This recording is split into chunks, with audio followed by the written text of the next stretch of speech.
Welcome everybody to day 8 of Mental Health Month 2022. This year's theme is about resilience, communities and connection. And over the month, I'm talking to this theme in this series called Resilience to Recovery. For those of you who don't know me, my name is Tammy Horton. I'm a mental health educator and mentor, CEO and founder of Phoenix Initiative and of Come By Here. Today, I'm talking about the second of the resilience domains, which is composure. And in particular, we're going to be talking about the neuroscience behind it today. So yesterday, I spoke about what the composure domain is about. And I mentioned that composure is really about down-regulating the limbic brain and increasing the activation of the smart brain. But what does this mean? Let's start with the smart brain, the prefrontal cortex, or the PFC for short.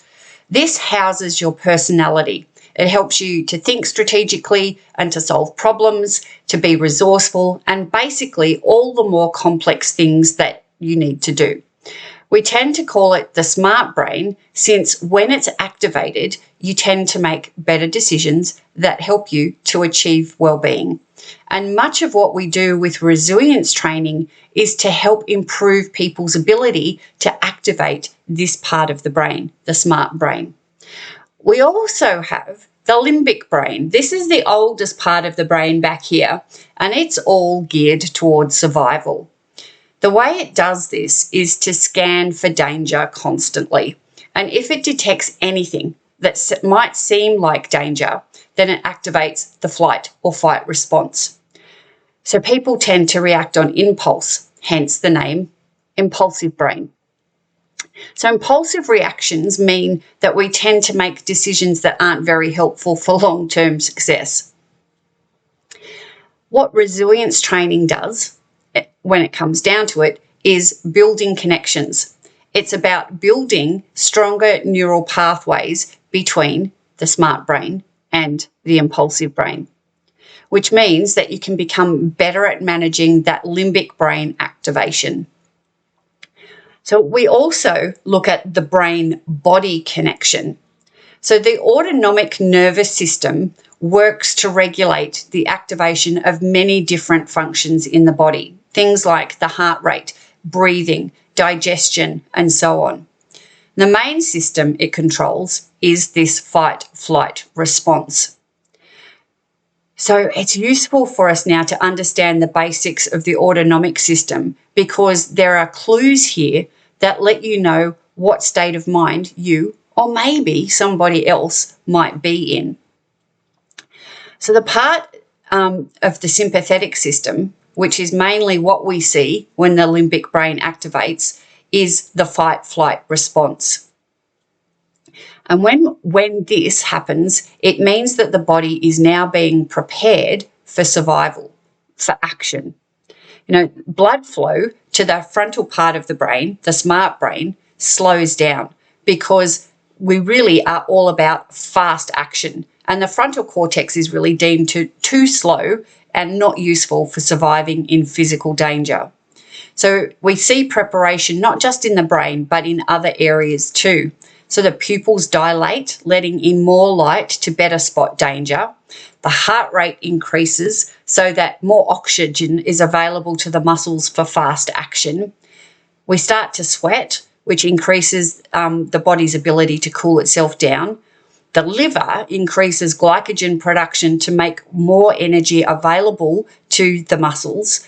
And then activity in the digestive system is decreased as it's not fast enough and often causes digestive issues later on. So overall, it's really about preparing for fast action.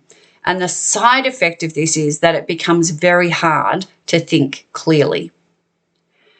But the interesting thing here is that this activation can consciously be controlled. The activation itself is autonomic, but we can control it. And this is where the parasympathetic system comes in to down-regulate that limbic brain and all of the autonomic systems that we have. And the one that we can control, we can physically control, is our breathing. So consciously controlling your breathing communicates through the vagus nerve, which is the longest nerve that goes from the brain to the body. It helps to down-regulate the impulsive brain and to bring the smart brain back online. And we'll see reversal with all those other things too through the parasympathetic system. When we see the pupils start to constrict back up again, our heart rate starts to slow down, our airways constrict as not as much oxygen's needed anymore. Our liver will then start doing a cleanup of all the glycogen, and then the digestive system will start to work again, and so on. Everything comes back online, including our smart brain. So ultimately what this means is that we have control. And the better that you can recognize these signs in yourself or in others, the easier it becomes to make that conscious choice to regain composure. So tomorrow I'm going to be looking at breathing, and I'm going to take you through a couple of simple breathing techniques that you can use next time you notice that your sympathetic nervous system is starting to react. So until then, remember to always be a phoenix. Bye for now.